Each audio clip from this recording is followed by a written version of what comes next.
Assalamualaikum warahmatullahi wabarakatuh. Saya Yani Novikasari, NPM 5021070. Di sini saya akan memaparkan materi tentang perbedaan dan perubahan kurikulum.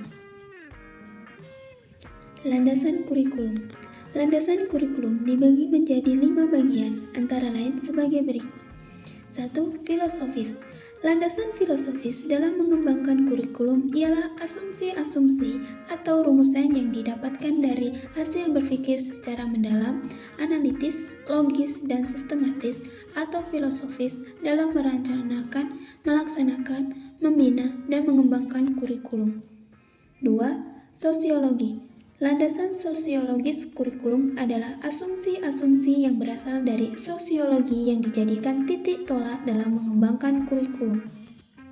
Sosiologi dalam pembahasannya menyangkup secara garis besar akan perkembangan masyarakat dan budaya yang ada pada setiap ragam masyarakat yang ada di Indonesia ini. 3. Psikologi.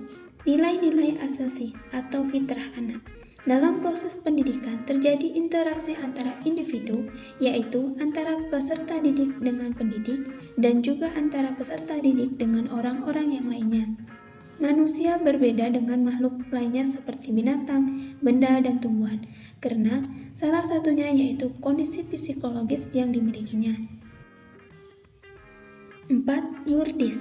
Ketentuan hukum yang berlaku, bahwa kurikulum yang hasilkan harus berdasarkan hukum yang berlaku di Indonesia.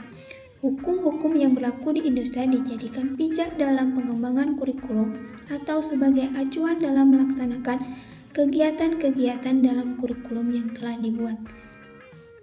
5. Landasan ilmu pengetahuan dan teknologi atau yang disingkat dengan IPTEK. Sumber nilai yang ada dalam masyarakat untuk dikembangkan melalui proses pendidikan ada 3, yaitu logika, estetika, dan etika. Ilmu pengetahuan dan kebudayaan adalah nilai-nilai yang bersumber pada logika atau pikiran. Prinsip-prinsip perkembangan kurikulum.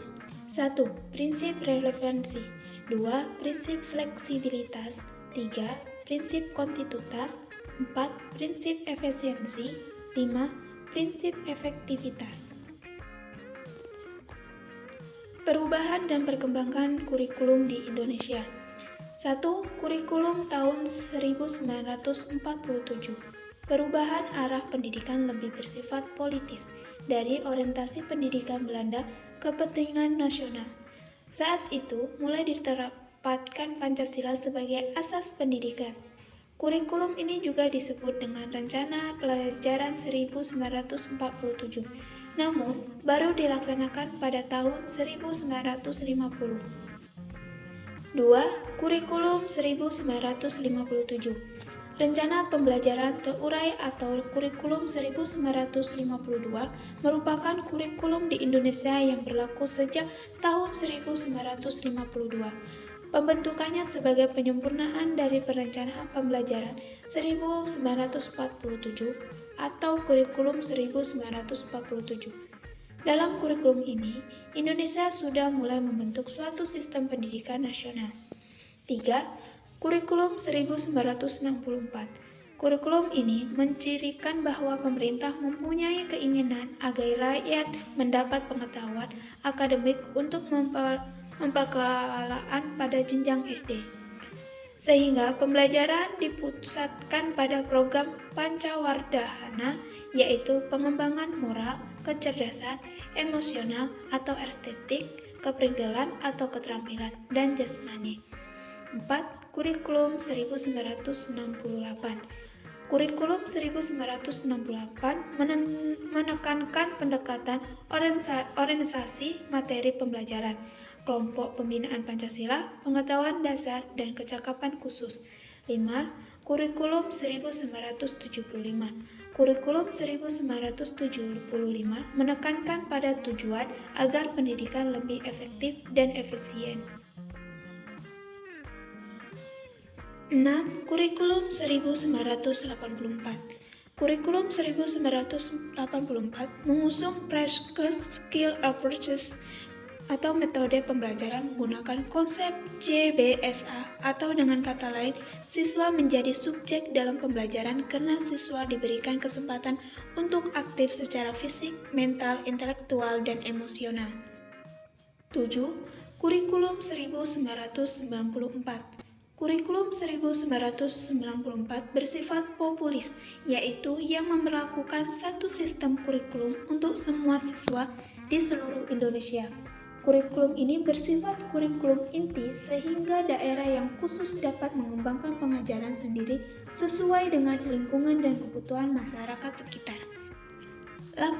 Kurikulum 2004. Kurikulum 2004 atau lebih dikenal dengan KBK, yaitu kurikulum berbasis kompetensi, adalah perpaduan antara pengetahuan, keterampilan, nilai serta sikap yang ditujukan dalam kebiasaan berpikir dan bertindak.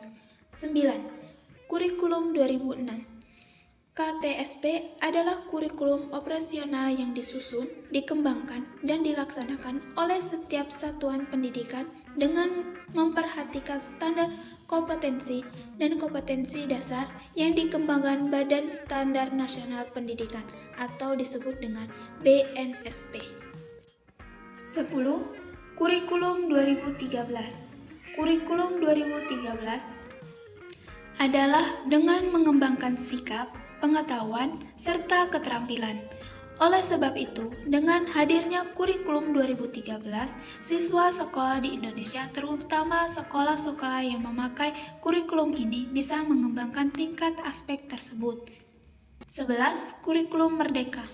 Kurikulum Merdeka adalah kurikulum dengan pembelajaran interakturikuler yang beragam, di mana konten akan lebih optimal agar peserta didik memiliki cukup waktu untuk mendalami konsep dan menguatkan kompetensi. Kesimpulan. Jadi, ada 4 landasan yang dapat dijadikan landasan utama dalam mengembangkan kurikulum, yaitu landasan filosofis, psikologis, sosiologis, budaya, perkembangan ilmu pengetahuan dan teknologi, dan landasan orientataris. Dengan demikian, landasan pengembangan kurikulum dapat diartikan sebagai suatu gagasan, asumsi, atau prinsip yang menjadi sandaran atau titik tolak dalam mengembangkan kurikulum. Sekian materi dari saya ucapkan terima kasih. Wassalamualaikum warahmatullahi wabarakatuh.